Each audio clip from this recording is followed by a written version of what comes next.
ভাই দেখেন, এই যে বস্তা রেডি করছে, এই যে আলো টালো কাছে সব কিছু করছে, ফুলকপি রেডি করছে। ও আমার মেয়ের আইন খাইতে রেডি করছে, আমার মেয়েটা খাইতে দিল না। আল্লাহ আল্লাহ, আমার মেয়েরা এসে ইচ্ছা করে গলা টিপা মেরে ফেলেছে। এরপরে আপনি ওর রুমে যা দেখেন কোনো আলামত নাই। মামা মেয়ে যে আত্মহত্যা করছে না, আমার মেয়েরে পরিকল্পিতভাবে মেরে ফেলেছে। ফোন দিয়েছে হইলো আমার ওয়াইফের মোবাইলে ফোন দিয়েছি। তুমি কথা বলো না, তুমি কথা বলো।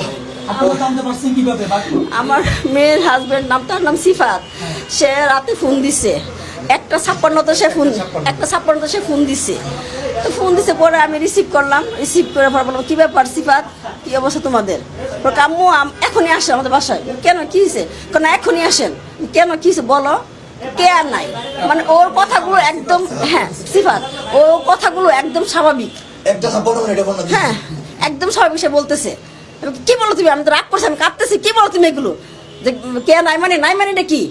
না কে আর নাই। পরে আমি স্পিকার দিচ্ছি, পরে তুমি শুনছো না, তাই না? পরে আমরা তাড়াতাড়ি করে পরে আসলাম।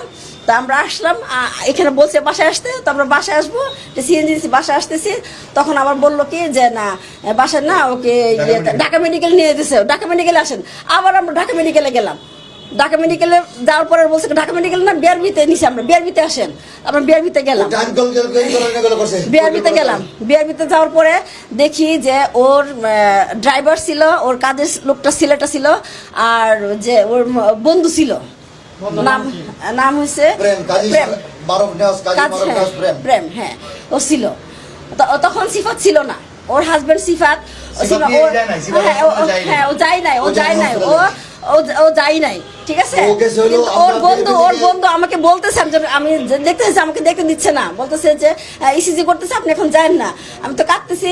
পরে ওর বন্ধু প্রেম, ও বলতেছে আন্টি একটু শান্ত হন, আপনার মেয়েকে মেরে ফেলছে, আমি অনেক কিছু জানি, আমি সাক্ষী দিব আন্টি, আপনি একটু শান্ত হন, আপনার মেয়েকে ওরা মেরে ফেলছে।